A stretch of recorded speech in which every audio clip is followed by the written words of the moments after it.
Hello and welcome to Unacademy IAS, a one-stop destination for all the English medium civil services aspirants. First and foremost, wish you all a very happy and prosperous new year and welcome to the first session of economy this week in the year 2026, wherein we are going to cover economy related articles from 25th December to 31st December from different newspapers. If you're liking the initiative, wherein we are going to cover the concepts associated with the prelims as well as the mains, do not forget to hit the like button. If you are yet to join our YouTube channel, kindly do it right now. Before I start with the first article, here is a very important announcement. As part of 10th birthday celebrations of Unacademy and the New Year celebrations, right now all our courses will be available at a discounted price of 60%. And if you use the code IS English, you will receive the 60% discount and also the CSE Assure, which is applicable if you're purchasing the course of 18 months and above. Those interested in enrolling into our courses, check out the details by clicking on the link provided in the description below. Let me begin the discussion. The first article, the China's digital yuan to become the first interest bearing central bank digital currency next year. That is basically 2026 because the article has appeared in 2025. What are the important points? Just like the central bank digital currency, that is the digital rupee, which has been issued by the Reserve Bank of India, there is also a digital yuan which has been issued by the Central Bank of China.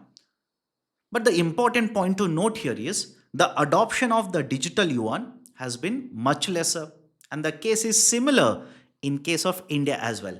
The adoption and the utilization of the digital rupee has not increased at the pace that was expected while this was being introduced.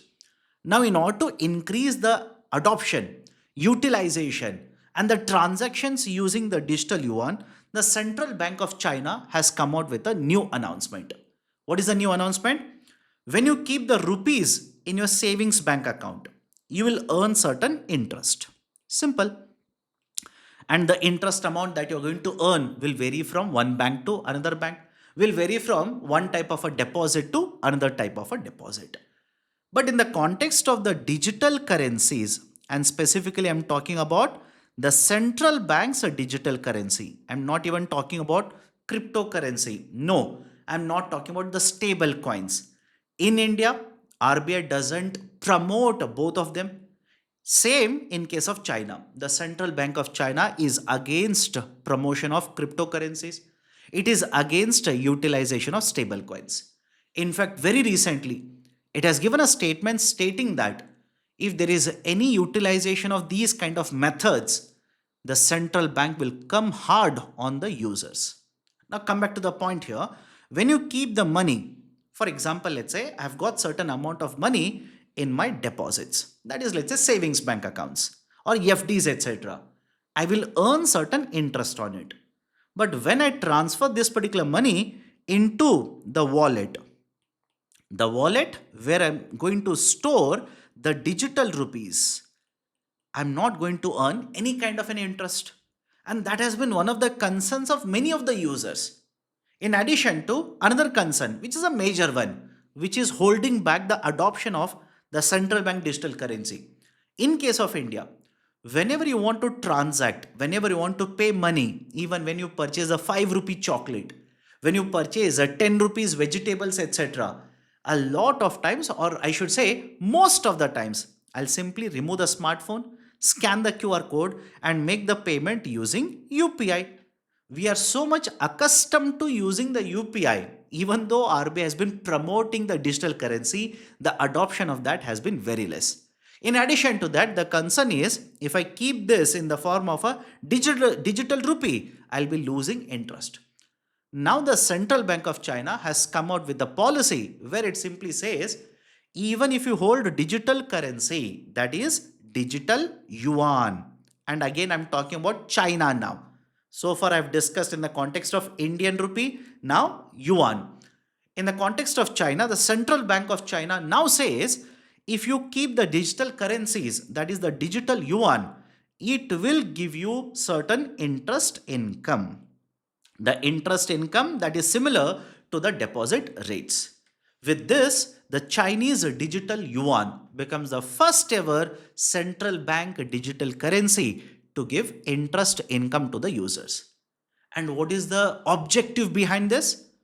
The People's Bank of China simply says with this, they are expecting more adoption, more usage, more transactions where digital yuan or digital banks, central banks currency, that is the yuan, will be utilized and promoted. So these are certain important points associated with the first article. Now, based on this discussion, let's look at an MCQ. Those who want to solve it on your own, pause the video, solve the question, then play the video to listen to the key answer. If you do not want to solve, don't worry, don't pause it, I'll solve the question now. How many of the following statements is or are correct regarding CBDC? The CBDC helps in faster settlement of cross-border payments. Yes. In fact, one of the objectives of promotion of CBDC over a period of time, it is expected to ease the cross-border payments. The CBDC issued by RBI will earn interest income for the holders. Right now, no. RBI has not announced any kind of interest. The Chinese digital yuan will become the first ever CBDC in the global market to earn interest. CBDC will help in controlling the cost of printing currency. Of course, yes. What is the argument here? In the context of the physical currency notes, there is a lot of cost expenditure that is incurred by the central banks. And over a period of time, these particular currency notes become old, become torn out, become unusable, and they will have to be replaced with the new currency notes, which will again incur certain expenditure. In the context of the digital currencies, there is no such issue because there is no printing cost associated with this. So third statement is correct. Out of 3, 2 of them are correct. Right option for the question will be option B here. Let me go to the next article. Why can't the GST on air purifiers be cut to 5%? This is the question which has been asked by the Delhi High Court to the government. And the Delhi High Court has given 10 days to the union government to submit a reply. Now, what are the important points? In the context of air purifiers, first and foremost, it attracts 18% GST. And those who are newcomers, those who are listening to the lecture for the first time, listen to me very carefully. Until very recently, the union government, and when I say union government in the context of the GST, it is the GST council which will decide the GST rates. Until recently, the GST rates were essentially 5%, 12%, 18% and 28%. The GST Council very recently approved a reform. The GST structure has been rationalized. Now, essentially, there are 2 rates. One is 5% and 18%. These are the 2 most important rates, which will cover most of the goods and services under GST. This was a very much required reform or a rationalization exercise which has been conducted. But in addition to this, there are certain demerit goods or the sin goods on which the union government or the GST council has announced 40% GST rate. Now the air purifiers attract 18% GST. Most of these luxury goods attract 18% GST. The concern is the air pollution. The air pollution in Delhi is very, very high. And because the air pollution is high, the people residing in Delhi do not have any other option but to purchase an air purifier. So air purifier is not a luxury now. It has become an essential medical product. Is everybody able to understand? I'll repeat this. Because of very high pollution in Delhi, the residents of Delhi, they will have to purchase an air purifier. Assuming you have so much amount of money, because these purifiers generally start more than 10,000 rupees. So imagine a particular household where there are, let's say, 7 people, 8 people, 6 people residing. Only one person is working. and that too in unorganized sector, can they afford even this particular air purifier? But even those who can afford, the middle class household, lower income households, those who can afford, the problem is the higher GST of 18%, one, and second, the treatment of an air purifier as a luxury product.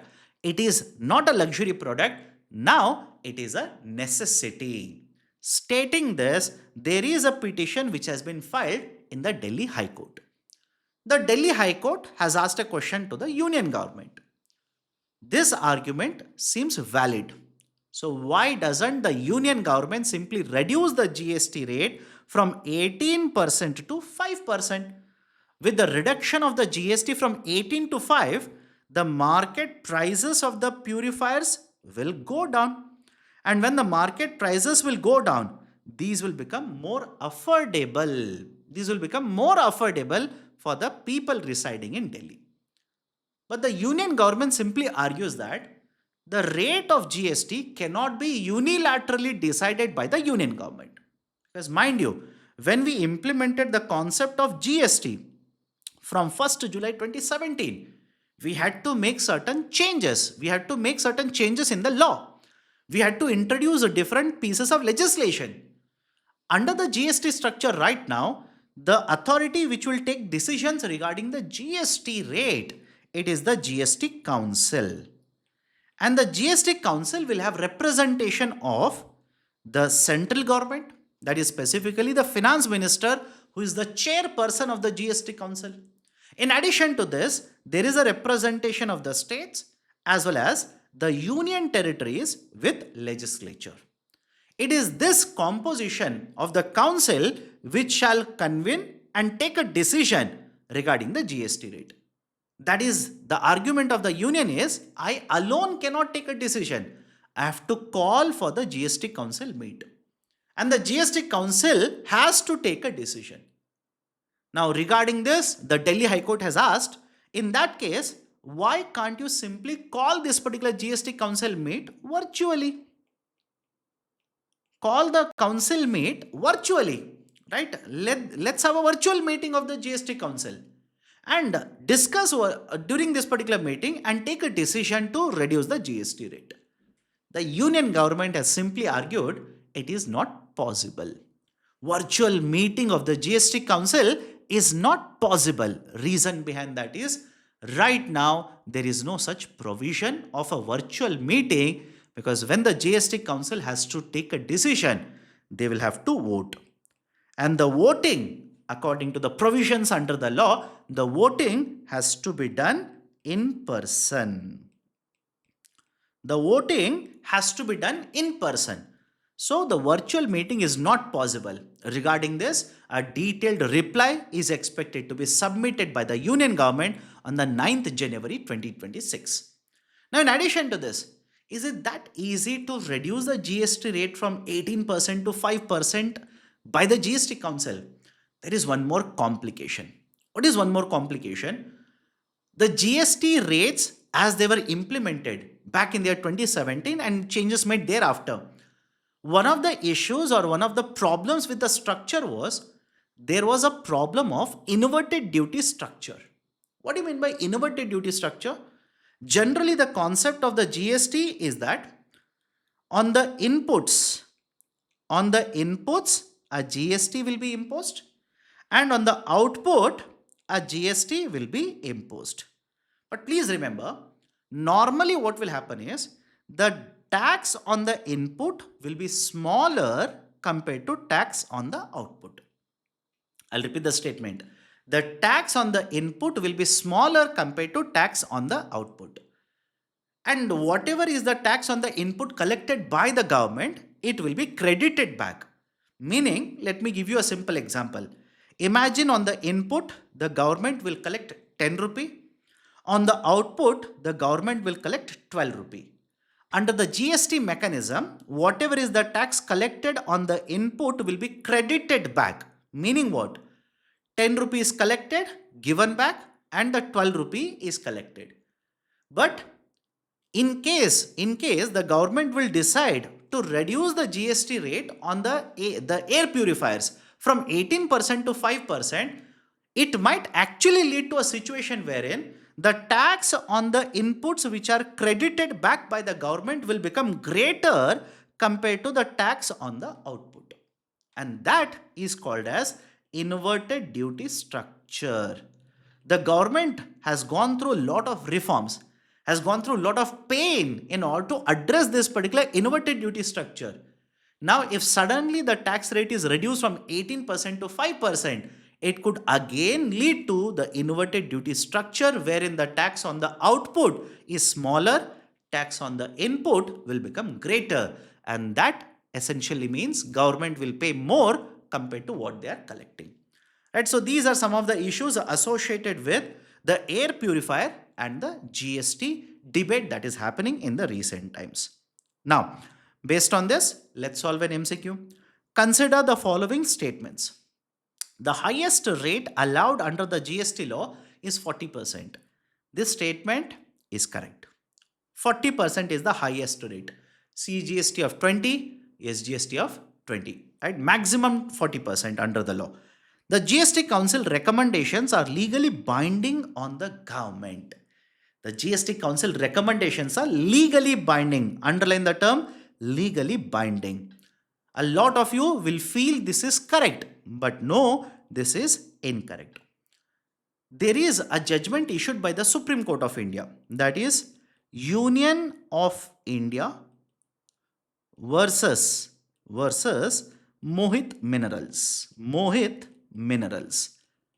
In this judgment, the Supreme Court of India has ruled or ordered that the observations or the recommendations of the GST Council will have persuasive nature. They are persuasive in nature. Are they legally binding on the government? No, these are not legally binding. So first statement is true. Right option for the question will be option A. Only one is correct. Let me go forward. Next article, important one. Please remember this. And when I say please remember, you don't have to start memorizing now. After the session is uploaded on the YouTube, go to the description box of the video. There will be a link provided, Indian Economy Repository. Click on the link. You'll be taken to a Google Sheet. In the Google Sheet, whatever PPT I'm using in the session, along with the notes of the topics that I'm covering in the session are uploaded. Use the link, download the handouts or the PPT's PDF, the handouts, notes, etc. But more importantly, use it for revision. Let's start. India to chair Kimberly Process. What is this idea for Kimberly Process? Couple of, let's say decades ago, there was a particular movie that was released, Blood Diamond, where there is an issue of conflict diamonds that was portrayed or that was discussed or shown in the movie. What is the idea of a conflict diamond? One is basically the conflict-free diamonds. That is, there is absolutely no conflict, no pressure. The diamonds are mined and these are sold. And the proceeds are generally used for profit purposes. But there is also a classification of diamonds called as a conflict diamonds. And this has been seen in the past in countries such as or regions in Sierra Leone, Angola, Liberia, and also in the Democratic Republic of Congo. What is seen? There are certain groups here. There are certain rebel groups, etc., or certain cartels are formed. These particular groups will force the labor to work, mine the diamonds, sell these particular diamonds in the market, get the money, and use the money to topple the democratically elected governments. Will use the money or the revenue generated through this against anti-government activities. These kind of diamonds which are financing these activities are called as conflict diamonds. Right? Now, in order to find out what are conflict diamonds and what are conflict-free diamonds, the United Nations General Council adopted a resolution. And with the adoption of this particular resolution, from the year 2003, 1st January 2003, there is a certification process that has been implemented. And that certification process is called as Kimberly Process. Kimberly Process Certification Scheme. KPCS. I'll repeat this. Kimberly Process Certification Scheme. Under the Kimberly Process Certification Scheme, which is voluntary in nature, that is the member countries, right? Voluntary can come under this. There is no force, there is no mandate on the member countries. That is the United Nations member countries. Second, under this, generally there is a particular procedure, a framework that has been laid down. For example, right, let's say whenever the diamonds are supposed to be sold in the market, does it have a Kimberly Process certificate or not? Essentially, this certificate will identify the non-conflict diamonds, not the conflict diamonds, non-conflict diamonds, and a certificate will be issued.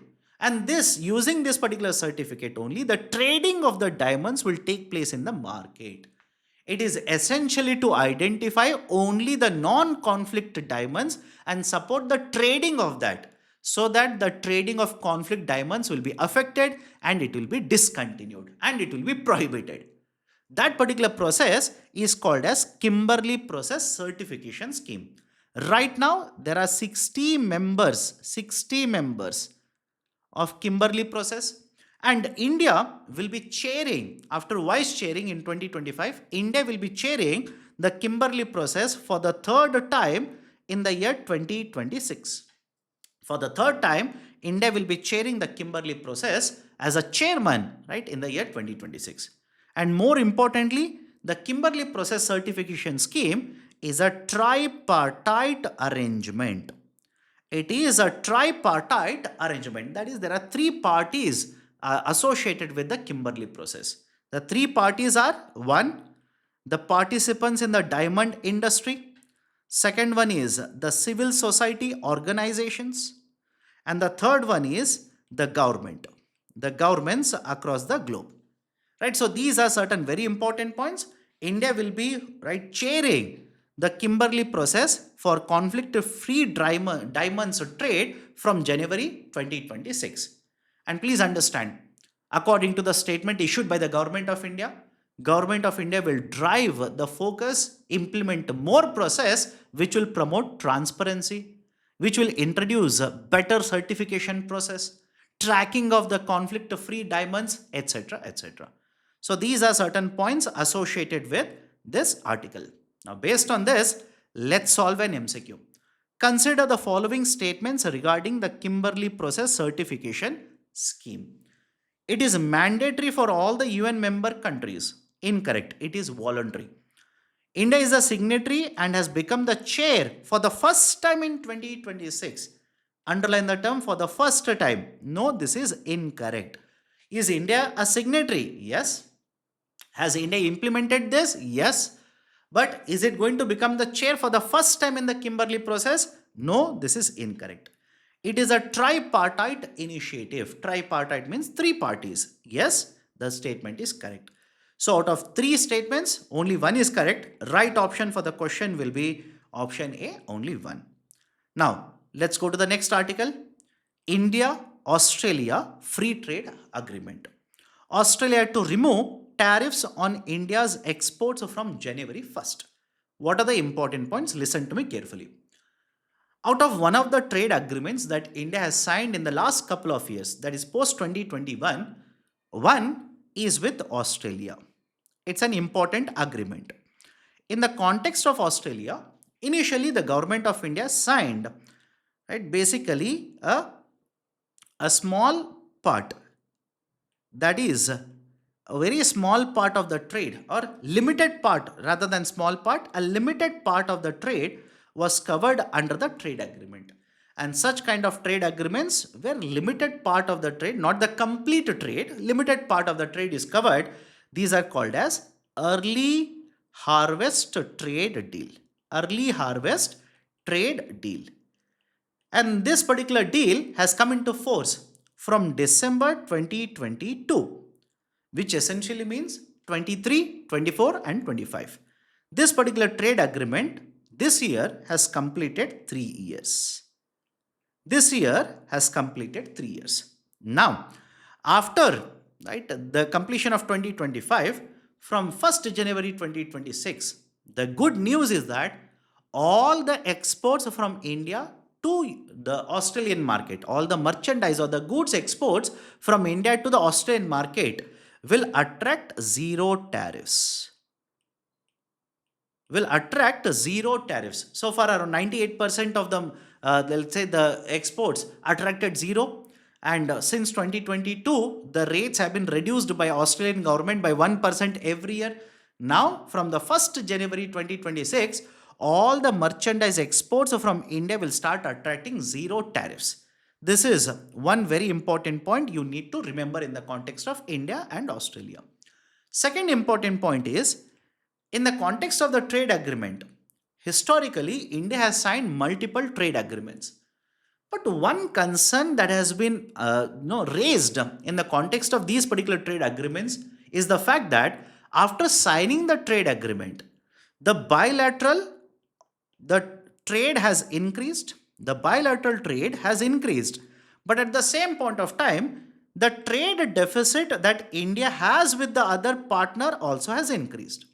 For example, take ASEAN. India and ASEAN have a trade agreement, has come into force after 2011. From 2011 to 2017, looking at this particular time period, excuse me, from 2011 to 2017, looking at this particular time period, Niti Aayog conducted a study. What the study showed was the bilateral trade during this particular time period has increased. But at the same point of time, India's trade deficit, which was $5 billion before the trade agreement was signed, doubled to $10 billion by 2017, which means majority of the benefit of the trade agreement has accrued to the other trading partner, not to India. Now, in the context of the India-Australia trade agreement, this is important. In the context of India-Australia trade agreement, this is not the case. The government of India's documents simply say in the financial year 23, the trade deficit was around $12 billion. $12 billion. And by financial year 23, this has almost become half to $6.94 billion, which means the benefits of this particular trade agreement has started accumulating to India. We are able to get more and more benefits. We are able to export to more, which is reducing the bilateral trade deficit. And the third very important point in the context of this trade agreement is from having early harvest trade deal, now the negotiations are happening in order to have a comprehensive trade agreement. A comprehensive trade agreement is being negotiated. That is, there are negotiations towards SECA, Comprehensive Economic Cooperation Agreement. Right? Comprehensive Economic Cooperation Agreement, generally the terminologies such as SECA, SEPA are used. What does it actually mean? When you talk about free trade agreements, the focus is on the trade, that is merchandise exports and imports. But instead of instead of covering only the trade of merchandise, what if we cover services? What if we cover intellectual property rights? What if we cover movement of the labor? What if we cover investment opportunities, etc.? So whenever the coverage of the agreement is not just limited to the trade, but beyond the trade, multiple areas are covered. These are generally referred to as comprehensive agreements. Now there is a deliberation happening to move away from the limited agreement to comprehensive agreement. So these are certain important points in the context of India-Australia trade agreement. Next article, railways to hike fares from December 26, 2025. What is the importance of this article? Listen to me very carefully. Historically, whenever you look at India's railways, point number one, India's railways has worked as a part of the government. That is, when you study the different forms of organizations in India, under the government, there are different ways the organizations are set up. One such organization is called as a ministerial undertaking or departmental undertaking. Best example for a ministerial undertaking or a departmental undertaking is the railways. It is part of the government itself. The allocation of the funds, the expenditure, the revenues, everything is counted as a part of the government. Another example of a ministerial or departmental undertaking is the Department of Post. Now, next, a second important point, railways has a two important components. There are two components of railways. One is the passenger segment and the second one is the freight segment. Passenger and the freight segment. And when you look at the passenger and freight segment, the government subsidizes to a very great extent the ticket prices under the passenger segment. How much?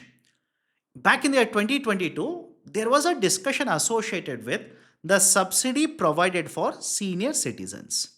Now, listen to me very carefully. What is this idea of a subsidy provided for senior citizens? Till 2020, the government of India by default used to provide the ticket prices whenever the tickets are purchased by the senior citizens at very low rates. First and foremost, the ticket prices in India in railways are very less in the sense compared to what they should be, compared to what should be the actual ticket price. Government has already subsidized it. It is providing at a lesser cost. Now, in addition to this, if you're a senior citizen, there would be further reduction in the ticket prices. So, by default, the government used to provide senior citizen subsidy in railway fares. During the pandemic, that is in 2020, the government of India abolished this practice. And in 2022, there was a discussion, and the railway minister basically stated, or the representatives of the railways stated that there are no, let's say, discussions in the Ministry of Railways to reinstall or to basically reintroduce the senior citizen subsidy. Because as such, the ticket prices are already subsidized. Further subsidy cannot be provided to the senior citizens. This will hurt the finances of the Indian Railways. Now, let's listen to the current affairs.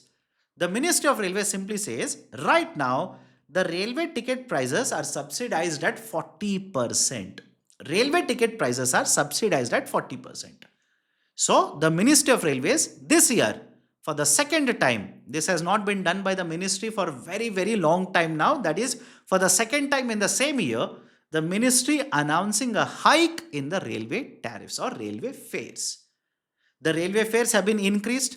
The objective of the ministry here is essentially one, with this some amount, right, a little more amount of revenue would be generated by the ministry, right? The amount of revenues to some extent, because the the fare hike is not very large, not very substantial. A small hike has been announced. You don't have to remember the number, because from one class to another class, from distance to distance, the number changes. So the amount of revenue collection will increase. That is point number one, which will reduce the gap between the expenditure as well as the revenues that are higher in the context of India's railways, specifically under the passenger segment. I repeat, specifically under the passenger segment. Why I'm focused on this? Like I said earlier, there is a freight segment as well. The government generates a very high amount of revenues under the freight segment. But the problem has been that the rise in the gap between the expenditure and the revenue in the passenger segment, the gap is increasing faster compared to the changes in the freight revenue collection. And that is a cause of concern. Because mind you, the Ministry of Railways, like I said, is part of the government. Railways is a ministerial undertaking.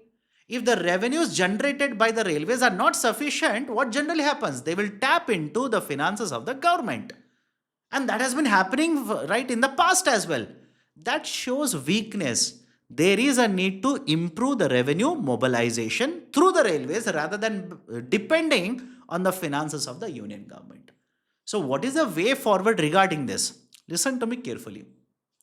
Rather than the ministry deciding these particular fares every now and then, arbitrarily changing this just to compensate for certain revenues, etc., the government should set up a railway tariff authority. In fact, this has been discussed multiple times, has been recommended to the government multiple times. So, an independent or autonomous railway tariff authority should be set up, and that authority should be deciding what should be the tariff which is rational, which is economical, which will ensure the operations of the railways in a viable way. So these are certain important points associated with the announcement. Next, last article for today's session, India, RCEP and China. Very recently, India has signed a trade agreement with New Zealand. In fact, I've covered this particular concept of India-New Zealand trade agreement in the last weeks, right? The economy this week. If you have not watched it, please do watch it. Now, what is the importance of that particular trade agreement? Back in the year 2019, India decided not to sign a trade agreement, multilateral grouping trade agreement by the name of Regional Comprehensive Economic Partnership, RCEP.